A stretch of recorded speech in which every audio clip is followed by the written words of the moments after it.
Hello everyone, कैसे हैं आप सभी। हर बार की तरह उम्मीद करता हूं कि आप खुश होंगे और मस्त होंगे। तो आइए, हम लोगों ने एक नई सीरीज़ स्टार्ट की है। जो सबसे पहला सीरीज़ आपके सामने स्क्रीन पर दिख रहा है कि जो आपके क्लास ट्वेल्थ की अकाउंटिंग है, उस क्लास ट्वेल्थ की अकाउंटिंग में अगर मैं बात करूं तो इस बार के पैटर्न में, चाहे वो अकाउंटिंग हो, बीएसटी हो, इकोनॉमिक्स हो, तीनों में जो पेपर पैटर्न आने वाला है वो शुरू में 20 नंबर का एमसीक्यू आएगा। तो जैसा कि आप जानते हैं कि अगर एग्ज़ामिनर के सामने आपकी कॉपी है और कॉपी में अगर आपका एमसीक्यू 20 क्वेश्चन है और 20 में से यदि आपके ज़्यादातर क्वेश्चन सही हैं तो बाकी के रिटन क्वेश्चन पर भी आपको ठीक ठाक नंबर मिल जाएंगे। यानी एग्ज़ामिनर ये अनुमान लगाएगा कि आपका जो एमसीक्यू है वो बेहतर है, यानी आपने पढ़ाई की है तो आगे भी आप बेहतर तरीके से लिखे होंगे, ये सोच के वो जो है कि अपना नंबर देते चला जाता है। लेकिन अगर आप एमसीक्यू में फ़ेल हो जाते हैं और रिटन बहुत अच्छा करते हैं तो उसमें आपको एवरेज मार्किंग मिलती है।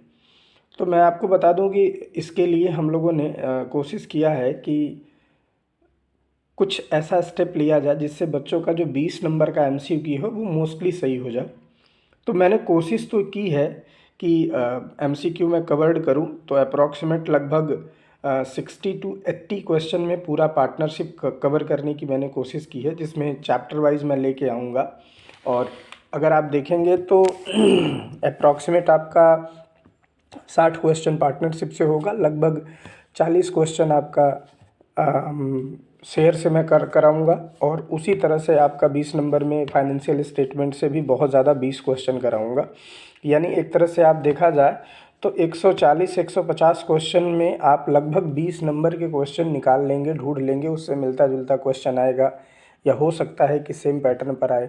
और ये सब वो सारे क्वेश्चन हैं जो प्रीवियस ईयर के एग्ज़ाम में पूछे जा चुके हैं और कुछ एनसीईआरटी से क्वेश्चन लिए गए हैं, कुछ केंद्रीय विद्यालय के नोट से क्वेश्चन लिए गए हैं। तो इन सभी से क्वेश्चंस को लेकर आपके सामने रिप्रेजेंट किया जा रहा है।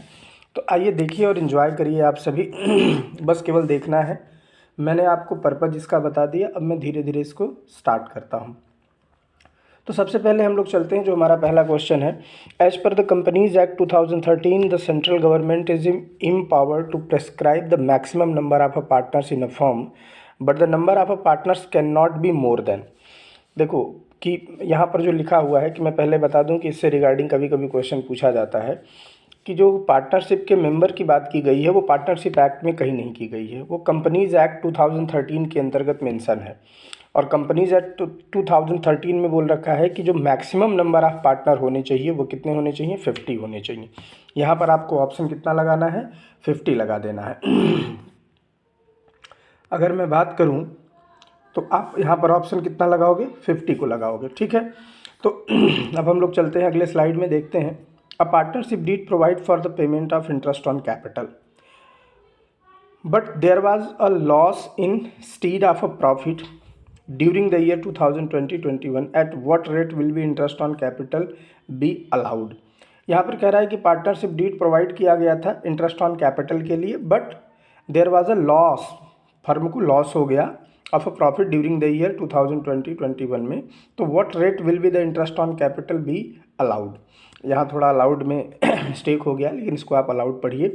क्या 6% option A, option B 12%, the rate of specific in the partnership deed, और तीसरा लिखा है no interest on capital will be allowed. तो मैं आपको बता दूं कि जब कभी फर्म या जब कभी पार्टनर किसी लॉस में होता है, जब कभी फर्म लॉस में सर्वाइव कर रहा होता है, तो उस केस में किसी भी पार्टनर को कोई इंटरेस्ट ऑन कैपिटल नहीं दिया जाता। तो इस क्वेश्चन में ऑप्शन आपका डी होगा। अब हम लोग अगली तरफ चलते हैं। लिखा हुआ है in the absence of partnership deed the profit of the firm are divided among the partners. सबको पता है कि इस केस में आपका ऑप्शन हो जाएगा B, equally. P and Q are partner in a firm. They had advanced a loan of rupees 60,000, contribute equally to them to the firm. On 1st August 2020, the partnership deed is silent regarding the rate of interest on loan. What amount of interest on loan is payable to P if the firm close its books of account on 31st March every year? तो देखिए, इस question में अगर हम बात करें तो इस क्वेश्चन में इंटरेस्ट ऑन लोन के रिगार्डिंग बात कर रहा है। तो जैसा कि आप देख रहे हैं कि दोनों पार्टनर ने लोन कंट्रीब्यूट किया है, एडवांस दिया है, लेकिन इसमें केवल पी का आपसे पूछा जा रहा है। मैं आपको पहले बता दूं कि बहुत सारे बच्चे ये मिस्टेक करते हैं कि क्वेश्चन को बिना पढ़े वो क्वेश्चन का आंसर दे देते हैं। तो पहले आपको क्वेश्चन को अच्छे से पढ़ना है, उसके बाद आंसर देने की बात करनी है, अदरवाइज आता हुआ प्रश्न आपका गलत हो जाएगा। तो इसमें इम्पॉर्टेंट ये है कि सिर्फ पी का पूछा जा रहा है और इसमें रेट नहीं पूछा जा रहा है। कुछ बच्चे इंटरेस्ट ऑन लोन को देखते हैं, बस नन ऑफ दीज पर लगा देंगे। यहाँ पर आपको ध्यान में रखना है कि इंटरेस्ट के बारे में, रेट के बारे में नहीं, रेट ऑफ इसमें टोटल इंटरेस्ट पूछा जा रहा है कि पी को कितना फर्म पे करेगी। तो इस केस में आप देखिए कि 60,000 फर्म ने एडवांस लिया था पी से और 1 अगस्त को लिया था। तो जब भी जितने दिन का फर्म पैसा लेगी उतने ही दिन का इंटरेस्ट लगेगा। तो 60,000 रुपये पर 6% के रेट से आप इंटरेस्ट चार्ज करेंगे तो आपका 2400 रुपये आएगा, जो कि इस क्वेश्चन में नहीं दिया है। तो हमारा आंसर हो जाएगा नन ऑफ दीज। आगे की तरफ चलते हैं। Which of the following transaction is always record in the partners capital account respectively of whether the partners capital are fixed or fluctuating. मतलब पूछा जा रहा है कि इसमें कौन सा ऐसा आइटम है, कौन सा ऐसा ट्रांजैक्शंस है जिसे हम चाहे वो फिक्स हो चाहे कैपिटल हो, हम ऑलवेज पार्टनर्स कैपिटल अकाउंट में ही रिकॉर्ड करते हैं। तो मैं आपको बता दूं कि ए और बी दोनों ऑप्शन इसमें होगा। क्यों? क्योंकि एडिशनल कैपिटल इंट्रोड्यूस जब भी करते हैं तो उसको पार्टनर कैपिटल में दिखाते हैं। अब withdraw of capital by a partner, यहाँ ध्यान दीजिए, यहाँ कैपिटल को विड्रॉ करने की बात कर रहा है, ना कि पर्सनल यूज की बात कर रहा है। अगर पर्सनल यूज लिखेगा तो फिर चला जाएगा वो करंट अकाउंट में, लेकिन अगर वो यहाँ पर पर्सनल यूज ना लिख के कैपिटल लिखता है तो दोनों को मानेंगे। तो इस केस में आपका ऑप्शन होगा D, A and B both. Next की तरफ मूव होते हैं। लिखा है Neema and Hima are partner sharing profit and losses equally. On 1 April 2020 the capital accounts show balance of ₹4 lakh 1 lakh respectively. Calculate the share of divisible profit of the partners if the partnership deed provide for interest on capital 10% per annum and the firm earn a profit of ₹50,000 for the year ended 31st March 2020। यानी इसमें आपको क्या दिखाना है, आप देखिए ध्यान से, इसमें यहाँ पर लिखा हुआ है, अगर मैं आपको इस लाइन को अंडरलाइन करूँ तो क्या है, calculate the share of divisible profit. ठीक है, इसमें calculate the share of divisible profit की बात कह रहा है, आपको कैलकुलेट करना है डिविजिबल प्रॉफिट को।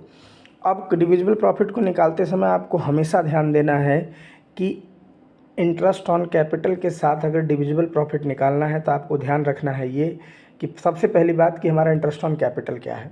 तो जैसा कि आप देख रहे हैं 4 लाख और 1 लाख कैपिटल है और रेट ऑफ इंटरेस्ट 10% है। तो इसका सीधा सा मतलब है कि दोनों पार्टनर का मिला के 40,000 और 10,000 मिलाकर दोनों पार्टनर का जो इंटरेस्ट ऑन कैपिटल होता है 50,000। और आपके पास प्रॉफिट कितना है फर्म के पास, टोटल प्रॉफिट फर्म के पास 50,000 का प्रॉफिट है। तो जब फर्म के पास प्रॉफिट भी 50,000 है, कैपिटल भी 50,000 हो रहा है, तो यानी इसका सीधा सा मतलब है कि क्या मिलने वाला है, नीमा और हिमा को कोई भी प्रॉफिट डिस्ट्रीब्यूट नहीं किया जाएगा। इसमें नीमा और हिमा का नील पर ऑप्शन आपको लगा देना है। और एक बात ध्यान ये रखना है, इस क्वेश्चन में डिविजिबल प्रॉफिट को पूछ रहा है, ना कि इंटरेस्ट ऑन कैपिटल को पूछ रहा है। कुछ बच्चे क्वेश्चन पढ़ने से पहले जज कर लेते हैं कि यही पूछ रहा होगा और फटाफट आंसर लगा देते हैं। ये अक्सर ओवर कॉन्फिडेंस में होता है, आया हुआ क्वेश्चन आप गलत कर देते हो। आगे की तरफ बढ़ते हैं। Baby and Sanjay were partner sharing profit and losses in the ratio of 5:3। On 1 April 2020 their capital account show balance of ₹3 lakh and 2 lakh respectively. The partnership deed provide for interest on capital 10% per annum and the firm earn a profit of ₹45,000 for the year ended 31st March 2020. The interest on partners capital to Bobby and Sanjay will be। अब यहाँ इस प्रश्न को ध्यान से देखिएगा। आपने interest on capital में स्पेसिफिक केस पढ़ा होगा, तो स्पेसिफिक केस में दो आते हैं। एक तो आता है चार्ज अगेंस्ट प्रॉफिट और दूसरा आता है आपका एप्रोप्रिएशन ऑफ प्रॉफिट। जब हम इंटरेस्ट ऑन कैपिटल को चार्ज अगेंस्ट प्रॉफिट मानते हैं और हम जब इंटरेस्ट ऑन कैपिटल को एप्रोप्रिएशन मानते हैं। आखिर ये दोनों स्थितियां आती कब हैं? जब भी हमारे फर्म में प्रॉफिट इनसफिशिएंट होता है तब हम इन दोनों पर विचार करते हैं। तो इस केस में आप देखिए 3 लाख और 2 लाख कैपिटल है बॉबी और संजय का। तो 10% के हिसाब से बॉबी का 30,000 इंटरेस्ट और संजय का 20,000 इंटरेस्ट। इसका मतलब हो गया कि दोनों का जो इंटरेस्ट है वो कितना है, वो 50,000 है। अब जब दोनों का इंटरेस्ट 50,000 है लेकिन हमारे फर्म के पास प्रॉफिट कितना है, 45,000, तो इस केस में we have assume the interest on capital as appropriation of profit. So in that case firstly the profit will be distributed in interest on capital और कैपिटल रेशियो। ध्यान दीजिए, इंटरेस्ट ऑन कैपिटल और capital ratio में किसको distribute कर देंगे, profit को। तो प्रॉफिट हमारा कितना है, 45,000 हमारा प्रॉफिट है, उसको हम इंटरेस्ट ऑन कैपिटल का या कैपिटल का रेशियो बनाएंगे तो 3:2 आएगा, यानी 3/5 कर देंगे तो किसको मिल जाएगा, ये बॉबी को मिल जाएगा। अगर हम बॉबी को देंगे उसके बाद तो बॉबी को देंगे, और अगर हम इसको सॉल्व करेंगे तो लगभग 27,000 के आसपास आएगा। ठीक है, तो इसमें देखिए एक ऑप्शन में 27,000 यही है, तो फटाफट आप बी को टिक लगा दीजिए, तो इसमें आंसर हो जाएगा आपका बी। ठीक है, इस क्वेश्चन को एक बार ज़रूर आप देख लीजिएगा, इंपॉर्टेंट है, थोड़ा सा घुमा के आया हुआ है लेकिन आता है, इस तरह से आता है। अगला देखते हैं, X and Y are partner in a form having ₹4 lakh 8 lakh respectively. The partnership deed provide for charging interest on drawing at the rate of 5% per annum. X withdraw ₹1 lakh for his personal use during the year 2020-21. Y withdraw ₹1 lakh for his capital from his capital 1, ये date दिया हुआ है। देखिए Y ने जो पैसा withdraw किया है वो अपनी कैपिटल से विड्रॉ किया है, और Y के बारे में कोई इंस्ट्रक्शन नहीं है कि उसने पर्सनल यूज़ के लिए विड्रॉ किया है या किस चीज़ के लिए। लेकिन X के लिए क्लियरली यहाँ पर इंस्ट्रक्शन दे रहा है कि X withdraw for his personal use, वो अपनी किसके लिए, वो पर्सनल यूज़ के लिए विड्रॉ कर रहा है। और इसमें एक बहुत इंपॉर्टेंट चीज़ यहाँ पर है, मैं आपको बता दूँ, ड्यूरिंग द ईयर की बात की जा रही है, ड्यूरिंग द ईयर 2020-21, ये ध्यान में रखना है आपको। और इसमें पूछा क्या है कि the amount of interest that will be charge on partners drawing, कितना चार्ज किया जाएगा पार्टनर के ड्राइंग पर। तो पहली बात तो ये कि ड्राइंग सिर्फ एक आदमी ने किया है, तो अगर आप इस तरह के प्रश्न को जब आप समझ लेते हैं तो ऑप्शन से करिए। ऑप्शन में आइए, देखिए एक्स और नीचे का सी और डी, यानी किसी एक का ड्राइंग होगा, तो वाई का तो वाई ने तो किया नहीं, तो वाई का नील होगा, इन दोनों में से कोई एक होगा। अब आपको चार्ज करना है, इन्हीं दोनों में बच्चा गलती करता, 5% है और 1 लाख ड्राइंग है, तो ऑब्वियसली 5,000 आया। लेकिन यहाँ पर बहुत इंपॉर्टेंट है क्या, कि ये जो मैं आपको बार बार अंडरलाइन कर रहा हूँ, ये ड्यूरिंग द ईयर 2020-21, जब कभी क्वेश्चन में पर्टिकुलर डेट ड्राइंग की ना दी हो तो वहाँ पर 6 मंथ का केवल ड्राइंग चार्ज करते हैं। तो इस हिसाब से अगर हम बात करें तो जो हमारा आंसर होगा वो हमारा ये वाला सही होगा, 2,500 एंड वाई का नील आएगा, आंसर हमारा ये बना जाएगा। Goodwill of the firm on the basis of 2 years purchase of average profit of the last 3 year is 25,000, find the average profit. इस केस में अगर आपको एवरेज प्रॉफिट निकालना है तो पहला काम करिए, गुडविल का फार्मूला लिखिए। ये जो 25,000 की वैल्यू दी है ये गुडविल की वैल्यू दी गई है, तो गुडविल का वैल्यू आप निकालिए। गुडविल की फार्मूला क्या होता है, goodwill equal to average profit multiply by number of year purchase. आपको निकालना क्या है, average profit, number of year purchase last 3 year है, नंबर ऑफ ईयर परचेज 2 है। तो अगर आप देखेंगे तो क्या हो जाएगा, 25,000 इंटू इक्वल टू, अगर मैं बात करूं तो इक्वल टू x इंटू 2। तो अब आप देखें तो 2x को इससे डिवाइड करेंगे तो ये आपका पूरी तरह से ये वाला आंसर आएगा, यानी सी। इस क्वेश्चन में आपका आंसर होगा सी। उसके बाद बात करते हैं interest on capital of partners is. देखिए यहाँ भी बहुत ध्यान देने वाली बात है, ऑप्शन से बहुत ज़्यादा कन्फ्यूज़न होता है। चार्ज ऑन प्रॉफिट, पहली बात तो interest on capital of partners क्या है, क्या वो चार्ज ऑन प्रॉफिट है, नहीं। लॉस टू द फर्म है, नहीं। प्रॉफिट टू द फर्म है, नहीं। नन ऑफ दीज है, नहीं। अच्छा, तो इसमें कुछ ना कुछ तो होगा ना, हाँ सर, क्या है, लॉस टू द फर्म है, फर्म के लिए खर्चे का समान है, नुकसान के समान है, क्योंकि फर्म इंटरेस्ट ऑन कैपिटल किसको देता है, पार्टनर को देता है, दैट्स वाई फर्म के लिए ये लॉस है। ठीक है। Goodwill is valued at the time of change in profit sharing ratio, हाँ वैल्यूड होता है। एडमिशन ऑफ पार्टनर्स होता है, रिटायरमेंट ऑफ पार्टनर होता है, ऑल ऑफ द अबव, यानी लास्ट में ये वाला डी वाला ऑप्शन मार दिया जाएगा। उसके बाद आते हैं नेक्स्ट क्वेश्चन की तरफ। लिखा हुआ है A B and C are partner in a firm sharing profit and losses in the ratio of 5:3:2। A guaranteed profit of ₹20,000 to C. मतलब गारंटी दी गई है, ए ने गारंटी दी है सी को कि वो उसका प्रॉफिट कितना होना चाहिए, 20,000 होना चाहिए। The net profit for the year ending 31 March 2020 was ₹80,000। Net profit कितना है, 80,000। As share in the profit of the firm will be. किसका है, ए का शेयर पूछा जा रहा है। यहाँ पर ध्यान दीजिए, ए का शेयर पूछा जा रहा है। इस क्वेश्चन में आपको ध्यान में रखना है। तो मैं आपको सबसे पहले बता दूं कि पहले इसमें जिसको गारंटी दी गई है उसको देखिए क्या 20,000 मिला। तो गारंटी सी को दी गई है तो सी का हिस्सा सबसे लास्ट वाला होगा। तो 5:3:2 में आप किसको लीजिए, 2 को लीजिए। तो रेशियो यहाँ पर बन जाएगा, प्रॉफिट है 80,000। अगर आप देखें तो आप क्या लिखेंगे, 80,000 इंटू और 2 का हिस्सा देख लीजिए तो 2/10 आ जाएगा। तो इसको एक तरह से मिलेगा कितना, 16,000 रुपये। यानी निश्चित तौर पे कितना कम पड़ रहा है इसका, 4,000। वो 4,000 देगा कौन, ए देगा। अब सवाल ये है कि देख लेते हैं ए का कितना मिलेगा। तो 80,000 है, इसका 5 है। अगर यहीं पर 5 कर दिया जाए तो एक तरह से ए का हिस्सा आ जाएगा 40,000 और ए को देना है 4,000। तो 40 में से 4 निकालेंगे तो आंसर आएगा 36। यानी ए का शेयर कितना हो जाएगा, 36 हो जाएगा। ठीक है, तो इस तरह से आपको देखना है और समझना है। तो हमने शायद, अच्छा दूसरा क्वेश्चन इसमें छूट गया। तो आइए हम दूसरे क्वेश्चन की तरफ चलते हैं। ठीक है, दूसरा क्वेश्चन कह रहा है, 13 क्वेश्चन है, विच of the following will be show on the credit side of profit and loss appropriation account. ये तो बहुत आसान है, इंटरेस्ट ऑन ड्राइंग जो है वो, यानी सी वाला ऑप्शन जो है इंटरेस्ट ऑन ड्राइंग जो है वो शो होता है किस साइड, क्रेडिट साइड। ठीक है, उसके बाद x and Y are partners sharing profit and losses in the ratio of 2:1 with capital 1 lakh and 80,000 respectively. The interest on capital has been provided to them 8% instead of 10% in the rectifying entry. देखिए इस question में आपको थोड़ा सा ध्यान में ये रखना है कि भाई कितना मिलना चाहिए पार्टनर को।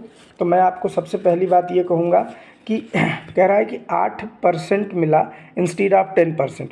10% मिलना चाहिए था लेकिन उसकी जगह पर कितना मिला, 8%। ठीक है, 10% की जगह पर कितना मिला, 8%, यानी कम मिला। कितना, 2%। तो डिफरेंस वैल्यू आप निकालिए। तो 2% आपका कम मिला तो डेफिनेटली 1 लाख का और 80,000 का 2% अगर आप देखें तो ये रहा x और ये रहा y।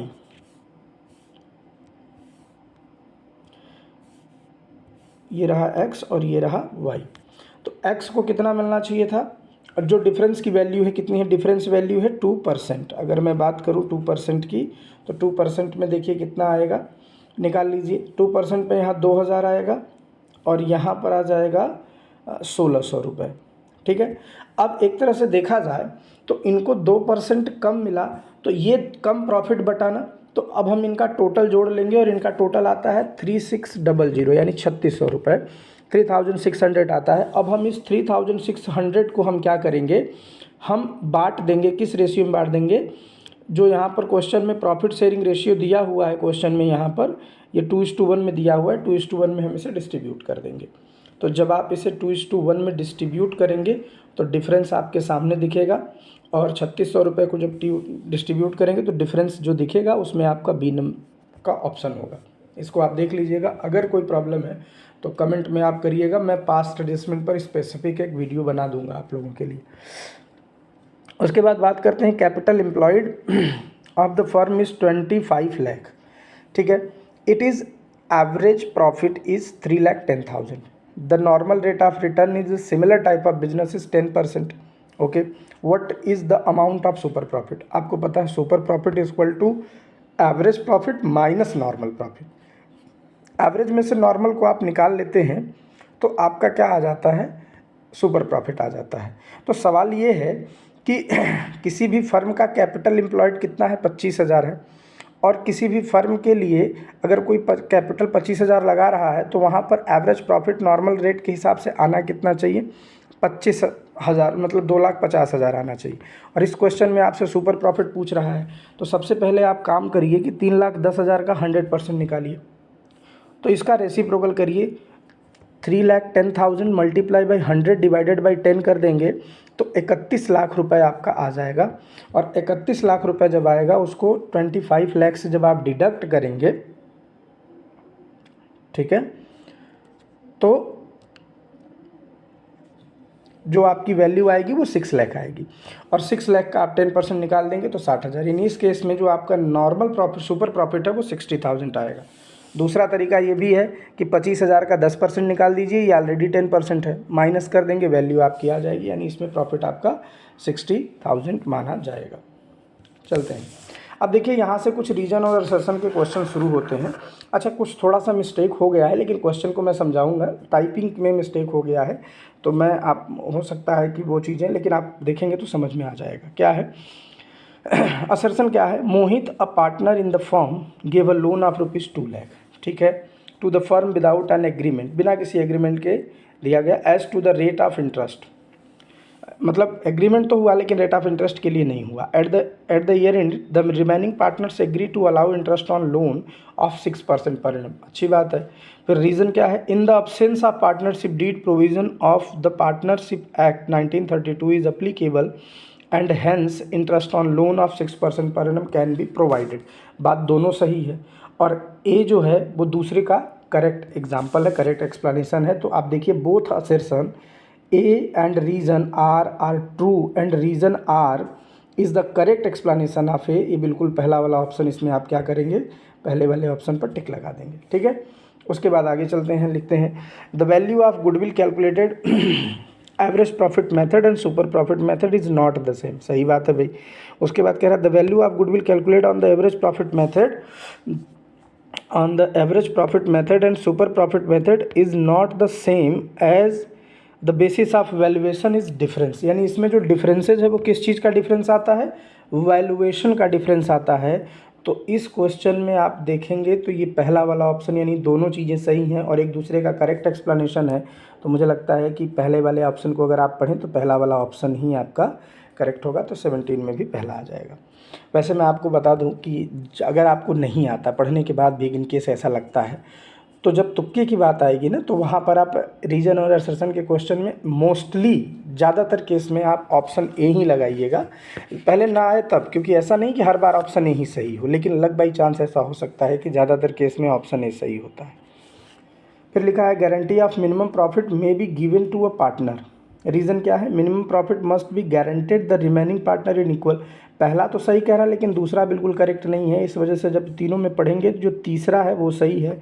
देखिए, अच्छा मिस्टेक मैं कह रहा था वो क्या है? असर्शन को ब्रैकेट में आर लिखा हुआ है जबकि वहाँ ब्रैकेट में ए रहेगा, यहाँ पर ब्रैकेट में ए रहेगा, ठीक है। But reason R is false, तो यानी इसका सी ऑप्शन सही होगा। बात करते हैं next assertion rent to a partner is show in profit and loss appropriation account. क्या पहला वाला सही है? नहीं भाई। Rent to a partner is charge against, क्या हम रेंट पार्टनर्स को जो रेंट दिया जा रहा है क्या हम उसको प्रॉफिट एंड लॉस अप्रोप्रिएशन में दिखाते हैं? बिल्कुल नहीं दिखाते, यानी पहला गलत है। दूसरा क्या है? चार्ज अगेंस्ट प्रॉफिट है, ये बिल्कुल सही है। रेंट क्या है? वो चार्ज अगेंस्ट प्रॉफिट के तौर पे काम करता है। तो इसमें आपको पता है कि जो असर्शन है वो गलत है, ठीक है, और रीज़न जो है वो सही है। तो असर्शन इज़ फॉल्स, देखिए लिखा हुआ है यहाँ, फिर आर लिखा हुआ है, तो आपको एक कर लीजिएगा, ए आप सभी लोग कर लीजिएगा। Assertion is false but the reason is true, यानी इसमें भी डी ऑप्शन होगा। उसके बाद बात करते हैं कि partnership form can have a maximum of 50 partners, ठीक है। Maximum limit of a partner is prescribed in the Indian partnership act 1932। सीधी सी बात है कि मैक्सिमम लिमिट पार्टनरशिप एक्ट में प्रेस्क्राइब किया ही नहीं गया है। तो रीज़न इसका बिल्कुल गलत है, असर्शन सही है। तो यानी यहाँ लिखा जा सकता है कि assertion is true but the reason is false. तो इसमें आपको डी ऑप्शन की ज़रूरत ही नहीं है, वैसे आपका ये वाला ऑप्शन बिल्कुल करेक्ट है। उसके बाद आगे थोड़ा सा बढ़ते हैं और देखते हैं क्या लिखा है। A B and C are partner sharing profit equally. A drew regularly 4,000 at the beginning of every month for 6 month ended 31st सितंबर। देखिए 6 मंथ के लिए मैंने आप सबको इन सब के लिए ट्रिक बताया था। मैं आपको एक बार फिर से ट्रिक बता देता हूँ कि होल ईयर, यहाँ पर होल मंथ क्या है सर? होल मंथ 6 है। तो आप यहाँ 3 कर लीजिएगा ड्राइंग के केस में, ठीक है। पहला आप कर लीजिएगा स्टार्टिंग, दूसरा कर लीजिएगा मिडिल और तीसरा कर लीजिएगा एंड। मैंने आपको बताया था स्टार्टिंग ऑलवेज 6 आता है और एवरी मंथ है तो इन दोनों के बीच में जो हर महीने में जो गैप होगा वो कितने का होगा, वो 1 का होगा। तो बचे कितने, स्टार्टिंग बचा, एंड बचा, तो डिवाइडेड बाई आप कर लीजिए 2। ठीक है। अच्छा सॉरी, एक चीज़ यहाँ हो गया कि सर 6 का मिडिल 3 होगा, 6 का मिडिल कितना होगा, 3 होगा, तो यहाँ 3 लिखिएगा। अब बचे 1 को 2 से डिवाइड करिए तो कितना आ जाएगा, 0.5 आएगा। अब स्टार्टिंग की तरफ जाते समय 0.5 जोड़िएगा तो कितना आ जाएगा, 3.5 एवरेज मंथ निकलेगा। और यहाँ पर इधर करेंगे तो 2.5 एवरेज मंथ निकलेगा। एक तरह से देखा जाए कि अगर 6 मंथ का होल ड्यूरेशन है और वहाँ पर एवरी मंथ ऑफ बिगिनिंग की बात कर रहा है, स्टार्टिंग की बात कर रहा है, तो एवरेज मंथ 6.5 लगाएंगे। अब आइए हम लोग क्वेश्चन पर चलते हैं और क्वेश्चन को बड़े आसानी से कर लेंगे। तो आप क्वेश्चन में देखेंगे, कह रहा है कि beginning of each month 4000 beginning of every month for 6 month ending 31 सितंबर 2020। अब इंटरेस्ट ऑन ड्राइंग कैलकुलेट करना है तो कितना पैसा निकाल रहा है भाई, 4000 रुपये निकाल रहा है। कितनी बार निकालेगा, 6 बार निकालेगा। ठीक है, चूँकि ड्यूरेशन 6 महीने का है। रेट ऑफ इंटरेस्ट कितना है, 5% है। ओके, एवरेज मंथ कितना लगेगा सर, 3.5 का लगेगा। कितना महीना, और यहाँ पर होल ड्यूरेशन कितना आएगा, 6 आएगा। यहाँ 12 मत लिख देना, मामला गड़बड़ हो जाएगा। 6 से ये 6 कैंसिल कर दो, ये भाई लो, 00 से 00 कैंसिल हो गया, 1 0 से ये 0 काट दो। ठीक है, तो 20 इंटू 35 कर दो,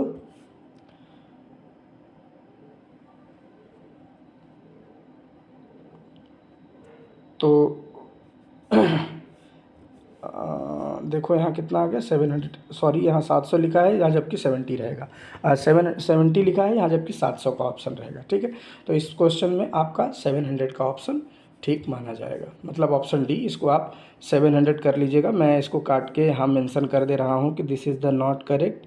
तो कितना होगा इन दिस केस, 700। ओके, ठीक है।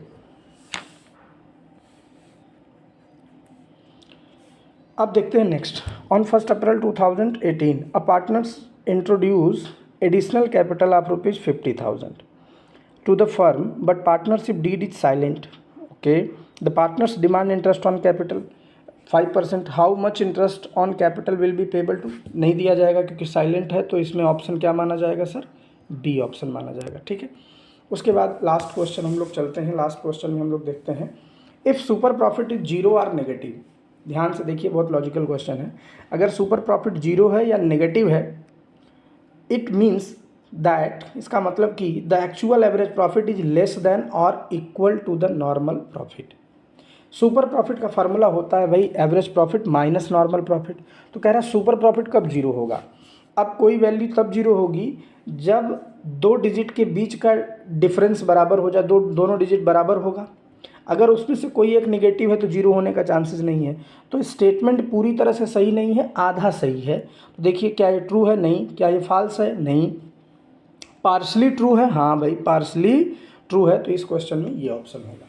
तो आई होप आपको ये चीज़ें समझ में आई हैं। एक बार आप चेकआउट कर लीजिएगा। कैलकुलेशन में थोड़ा ऊपर नीचे हो सकता है, मिस्टेक हो, उसको आप देख लीजिएगा।